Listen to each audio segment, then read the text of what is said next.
Hola, bienvenidos.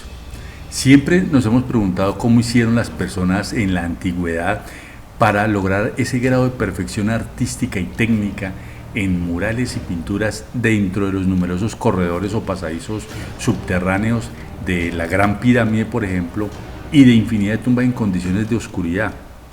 Y cualquier persona desapercibidamente podría decir que para eso existían las antorchas.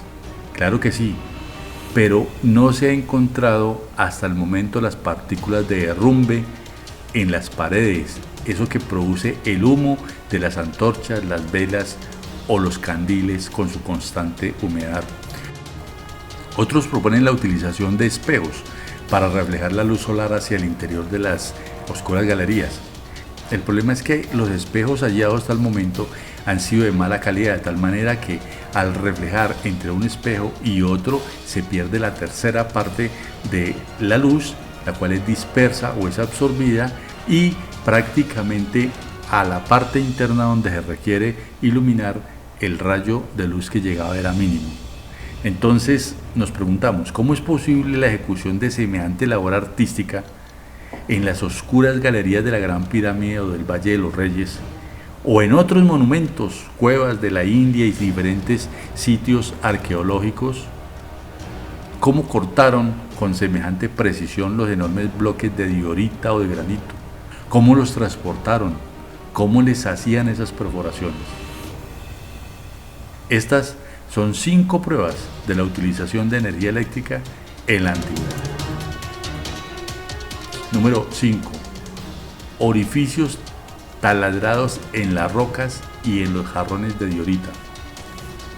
Estos orificios taladrados a la perfección, en donde se puede ver que la uniformidad de la huella dejadas por lo que hoy conocemos como broca, hace pensar que esto estaba girando a grandes velocidades, de tal manera que han dejado un pulimento enorme que lo único que muestra es la utilización de maquinaria.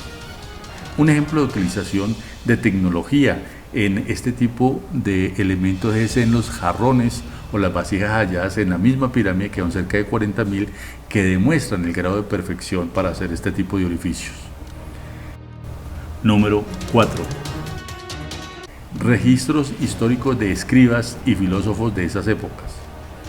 El griego Luciano, por ejemplo, nos dejó la descripción de una bella alhaja en Heliópolis, Siria, que estaba engarzada en una cabeza de oro de la diosa Hera, de la cual emanaba una gran luz, tanto que el templo resplandecía como si hubiese sido iluminado por una miríada de cirios. Eso dice textualmente Luciano. Pero Luciano no nos dejó revelada la explicación de este misterio. Los mismos sacerdotes se negaron a escribirle el secreto. Plutarco escribió en el siglo I sobre una lámpara perpetua que él tuvo la ocasión de ver en el templo de Júpiter.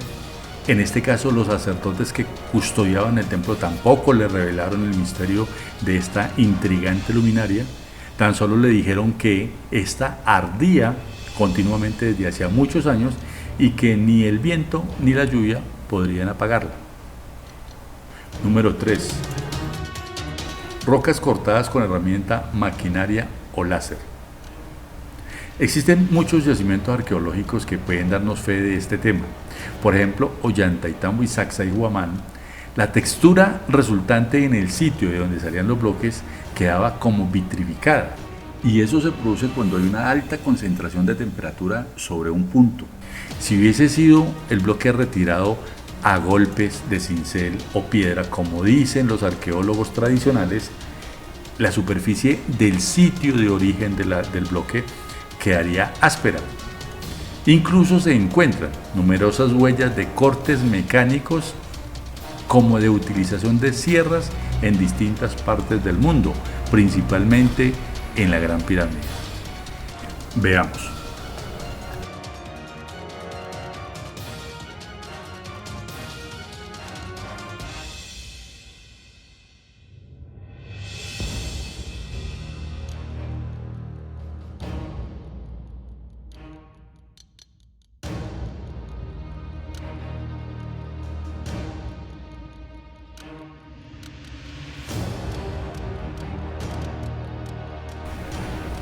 Número 2. La batería de Bagdad. En el año 1936, un grupo de obreros trabajaban en la construcción de un sistema de alcantarillado en las proximidades de Bagdad. De pronto se toparon con un extraño objeto que era de la forma de un jarrón. En el interior de este objeto había un cilindro de cobre fijado con asfalto a la embocadura del cuello, y dentro del cilindro había una vara de hierro. El recipiente tenía algo así como 14 centímetros de alto por 4 de diámetro, mientras el cilindro de cobre medía 9 centímetros por 2.6 de diámetro, y la vara de hierro sobresalía 1 centímetro y daba la impresión de haber estado revestida de una fina capa de plomo.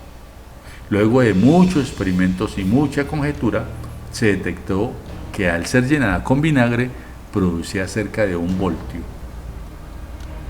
Número 1. La bombilla de Dendera.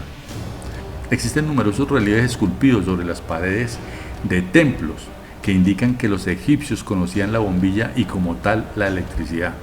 Entre ellos el más importante es el del templo de Dendera.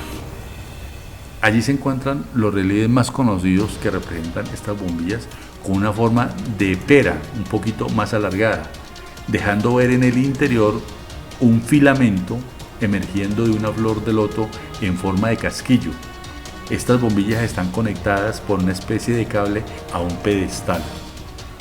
Cada día es más aceptada la idea que la realización de las diferentes inscripciones localizadas en el Valle de los Reyes y en el resto de los pasadizos y tumbas del Antiguo Egipto, por ejemplo, bien podrían haber sido efectuadas con la ayuda de la electricidad. Un conocimiento en estado de involución que en manos de la casta sacerdotal era guardado celosamente como un legado de los antiguos dioses, que no fue compartido como debería ser y que se fue perdiendo con el paso de los años. Como vemos, todos los indicios señalan a que en algún momento de la historia de la humanidad la electricidad era usada y conocida por las castas sacerdotales, aunque su origen procediese de los dioses a quienes ellos servían y que según los propios sacerdotes convivieron con los hombres en tiempos remotos, dándoles, entre otros conocimientos, el de la electricidad.